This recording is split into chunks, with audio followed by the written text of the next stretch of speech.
Welcome to Every Coach Needs a Coach, the podcast for coaches of all sports and all age groups to learn from coaches and people they may otherwise never have the chance to meet. Language. Language is defined as a system of communication used by a particular country or community. A system of communication used by a particular country or community.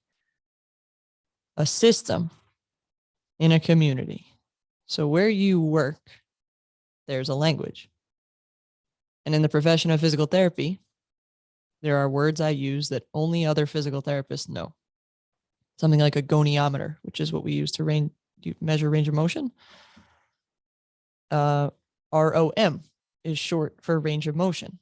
T-tests and Tinettis have a special meaning to the physical therapist community. They're gibberish in other professions. Your profession's that way too, whether you're a teacher, whether you're in coaching, whether you're in construction, whether you're an attorney or an accountant. I promise that you use words every day that only your profession appreciates and understands. That's the language of that community. Our teams are the same way. My players know what the man U is. That's a fitness test we have. They know, every girls soccer player who's been in the program knows what a power circle is and what locker buddies do. Everybody since the program's inception, because it's only had one other head coach. I'm the second head coach in the program's history. There's a common language among the players and among generations of players. And there's beauty and poetry in that. That's exciting. Your kids, if you've been, whether this is your first year or your 21st year, your kids know you have a language. There's words you use all the time that only you use and that are unique to your sport and your program. So every culture has a language. That's how they tell stories. That's how they pass on traditions from generation to generation. And words evoke emotion and effort.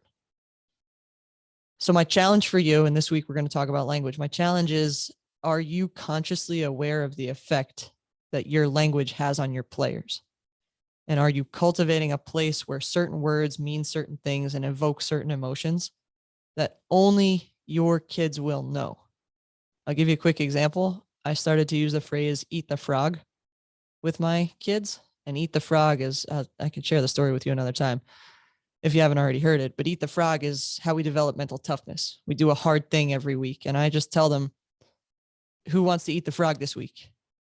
And they send me a little frog emoji, and I tell them what the challenge is. So it might be take a cold shower one day this week, or read 10 minutes of a book every single day this week, or read or watch a highlight reel of yourself every day this week, or whatever. It's simple things.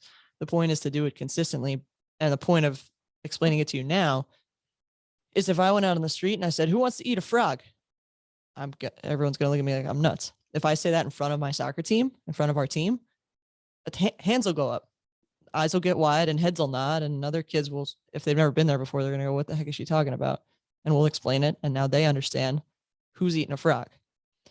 So our language matters and our words matter. And that's my challenge for you is, are you cultivating a place where you're conscious about that? I appreciate you. Thank you for spending some time with me today.